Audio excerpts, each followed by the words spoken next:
Minasang, selamat malam. Teknik komunikasi dalam bahasa Jepang dibagi menjadi tiga, yaitu satu, aisuji, yang berarti respon pendengar dalam bahasa Jepang atau respon dalam percakapan. Nah, seperti contohnya, ya, oh begitu. Nah, dan kedua, ada bikago yang memiliki arti yang dibuat halus atau indah, terutama kepada orang yang lebih tua atau berpangkat tinggi. Nah, oleh karena itu kita harus lebih sopan kepada orang yang lebih tua lagi. Ketiga, sashi no bunka adalah budaya saling memahami untuk diucapkan, kemampuan untuk memahami dan menghargai hal-hal yang tidak terlihat. Ya, minasan, dan sekarang kita akan menjelaskan tentang hikaze.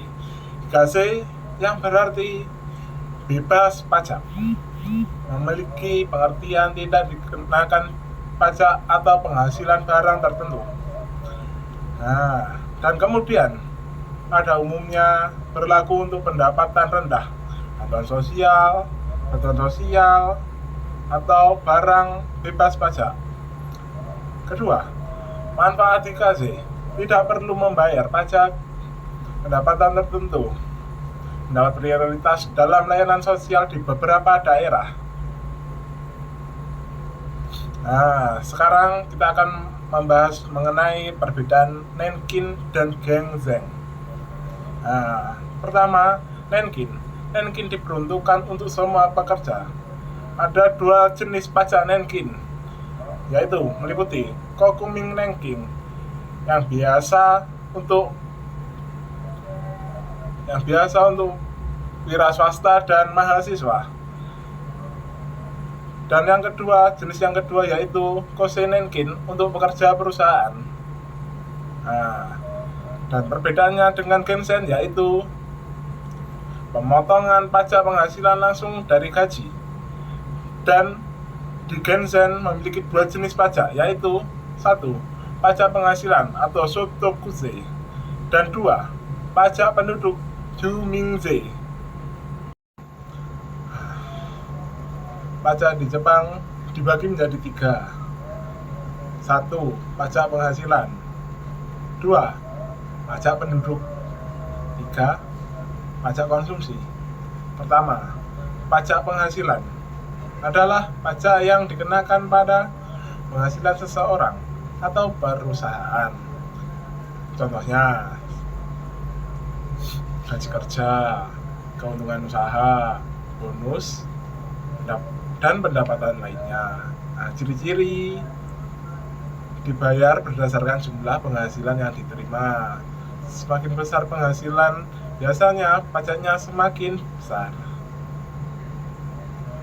Di Jepang, biasanya dipotong langsung dari gaji oleh perusahaan setiap bulan.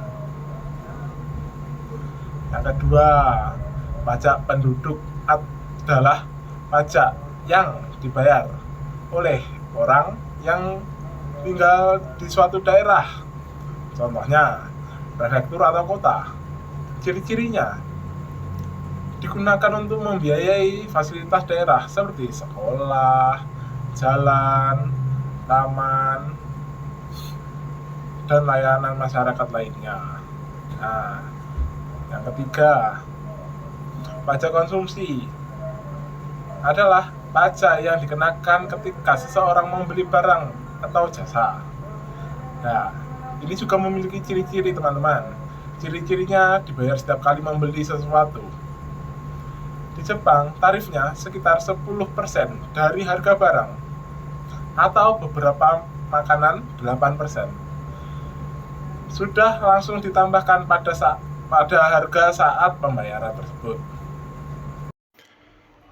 Ya, teman-teman, di sini saya akan menjelaskan tentang dua contoh saigai dan cara penanggulangannya. Yang pertama, yaitu ada gempa bumi. Gempa bumi adalah getaran yang terjadi karena pergeseran lempeng bumi secara tiba-tiba. Biasanya itu diikuti dengan gerakan guncangan yang secara tiba-tiba. Nah, yang kedua, Cara penanggulangan sebelum gempa, mohon disiapkan untuk tas darurat seperti air, makanan, batu-batan. Mengetahui jalur evakuasi, mengamankan barang berat agar tidak jatuh saat gempa. Saat gempa, berlindung di bawah meja yang kuat. Lindungi kepala dengan tas atau tangan. Jangan panik dan jangan lari keluar saat bangunan masih berguncang. Setelah gempa, keluar dengan tertib ke tempat aman. Kemudian, hindari di dekat pohon atau bangunan tinggi. Waspada gempa susulan, periksa kondisi diri dan orang sekitar. Yang kedua, yaitu ada tsunami. Tsunami adalah gelombang laut yang biasanya terjadi setelah gempa bawah laut. Biasanya tiba-tiba di sungai itu agak kering, kemudian tiba-tiba terjadi air besar. Mengetahui tanda-tanda tsunami, air surut tiba-tiba. Menghafal jalur evakuasi ke tempat tinggi. Saat tsunami, segera lari ke tempat tinggi, ikuti arahan petugas. Jangan menunggu atau melihat ke pantai, terutama di pinggir sungai. Kita tidak boleh terlalu dekat di pinggir sungai karena itu bisa mengakibatkan fatal. Setelah tsunami, jangan kembali ke daerah pantai sebelum aman. Waspada gelombang susulan, membantu korban lain jika mampu. Ya teman-teman, ini adalah etika makan di Jepang. Di Jepang, ketika kita mau makan atau memulai suatu kegiatan atau makan itu harus kita mengucapkan itadakimasu.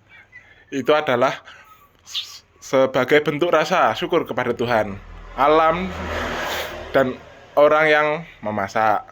Nah, setelah makan kita harus juga mengucapkan terima kasih setelah makan. Biasanya dengan pengucapan Gochiso sama desta. Ini berarti berterima kasih atas makanan yang sudah ada dan sudah disajikan oleh pemasak itu. Nah, di Jepang kita itu ketika makan tidak boleh mengangkat siku ke meja ya teman-teman. Nah, kedua yang selanjutnya etika menggunakan sumpit. Kita tidak boleh menancapkan sumpit ke nasi, tidak boleh menunjuk orang dengan sumpit atau memindahkan suatu barang dengan sumpit. Umumnya di Jepang, wadah sup ada sebelah kiri dan wadah mangkok bisa kita pegang seperti ini ya teman-teman. Kalau di Jepang kita makan mie itu boleh dengan cara diseruput. Kalau di Indonesia kan tidak boleh. Kalau di Jepang itu diperbolehkan. Nah, sekian video dari saya ya teman-teman. Terima kasih.